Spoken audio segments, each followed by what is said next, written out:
कैसे हैं आप सब? उम्मीद है आप सब ठीक ही होंगे। और आज हम बहुत ही आसान तरीके से जानेंगे वर्णों का उच्चारण स्थान। बस 1 मिनट अगर इसको हम पूरा देख लें और समझ लें तो आसानी से हम इसको याद भी रख सकते हैं। तो चलिए कैसे हम इसको याद रखें, वर्णों का उच्चारण स्थान उसको देखते हैं। और ये आपका हिंदी, खोटा, मगही ये सारे भाषाओं में आ जाएंगे। तो किसी एक भाषा विशेष के लिए नहीं है, अलग अलग भाषाओं में भी आ सकते हैं। चूँकि हम अगर किसी वर्ण का जब उच्चारण करते हैं तो वो भाषा से मतलब नहीं रखता है। जैसे हम अगर क का उच्चारण करेंगे तो खोटा में भी क, हिंदी में भी क एक ही स्थान से उच्चारित होंगे। तो चलिए आइए देखते हैं करना क्या है इसको याद रखने के लिए। तो इसको याद रखने के लिए पहला स्टेप में आपको गिनती याद रखनी 5 तक, 1 2 3 4 5। और इसको हम लोग लिख लेंगे जो हमने 1 2 3 4 5 1 2 3 4 5 लिख लेने से क्या होगा उसको हम देखते हैं। अब 1 2 3 4 5 उसी तरह आप याद कर लीजिए।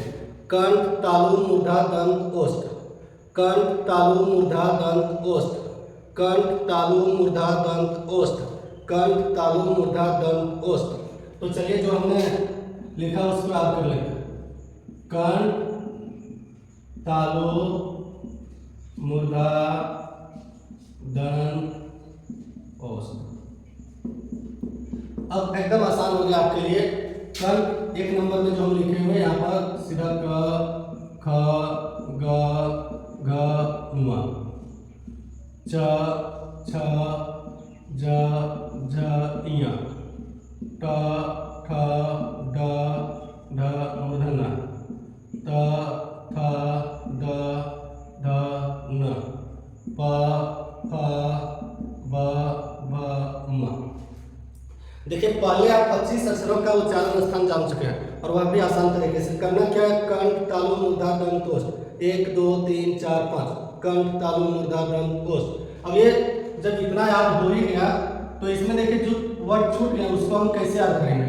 चूंकि अभी हम अंतस्य मतलब कुछ भी नहीं लिखे तो इसके बाद इसको हम थोड़ा सा यहाँ लिख लेते हैं। और ये जो है ये नासिक है, अनुनासिक इसको कहते हैं, इसको कहेंगे अनुनासिक शब्द। इसको क्या कहेंगे, अनुनासिक, जिसका उच्चारण जो है नाक और ओष्ठ से भी होता है। तो ये हो गया अनुनासिक। अब इसके बाद देखिए जो वर्ड छूट गया है तो उसके लिए आपका पूरा अंतस्या छूट गया है, ये या छूट गया है। तो उसको अंतस्या को हम क्या करेंगे, ऊपर एक छोड़ देंगे, नीचे एक छोड़ देंगे। ये हो गया अंतस्या, ये हो गया र और ये हो गया ल।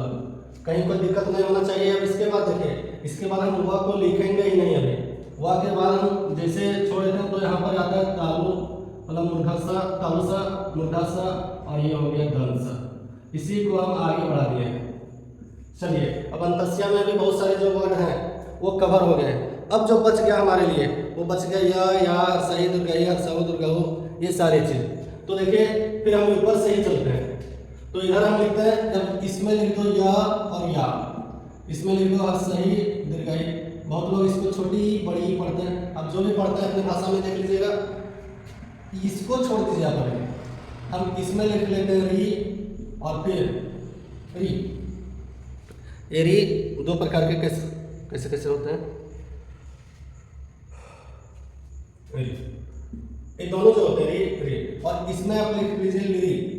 जो लिरी शब्द आते हैं वो इसमें लिख लीजिए, इसमें दंत में। अब देखिए वह छूटा हुआ है हमारा, क्या छूटा हुआ है वह। तो वह जो छूटा हुआ है इसके अलावा ये छूटा हुआ है। तो सबसे पहले इन दोनों को हम मिला देंगे, ये दोनों को हम मिला देते हैं और फिर हम ये दोनों को मिला देते हैं। ये दोनों को मिलाएंगे तो हो जाएगी वह, ये दोनों को मिलाएंगे क्या हो जाएगी वह, और ये दोनों को मिलाएंगे तो हो जाएगा ये और या।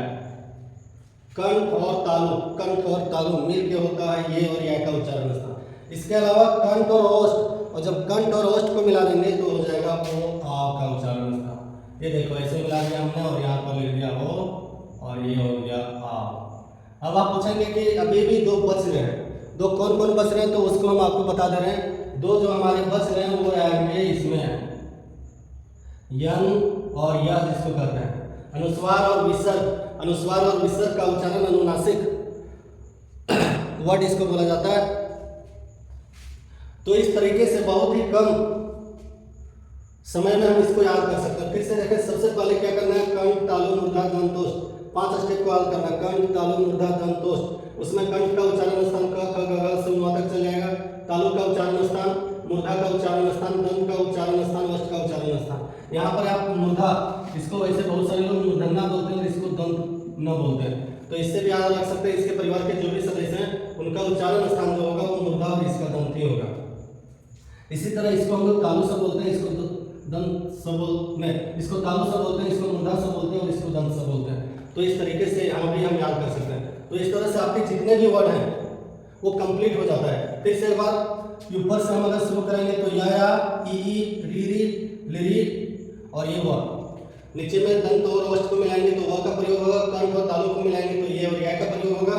यो और या का प्रयोग के लिए कंठ और ओष्ठ का प्रयोग किया जाता है। और उसके बाद जो बच गया अनुस्वार और विसर्ग हुआ जो है नासिक में आते हैं, जिसका प्रयोग ना से किया जाता है। धन्यवाद। और अगर आपको ये वीडियो पसंद आई तो आप अपने दोस्तों के साथ शेयर करें और हमारे चैनल को सब्सक्राइब करें। धन्यवाद।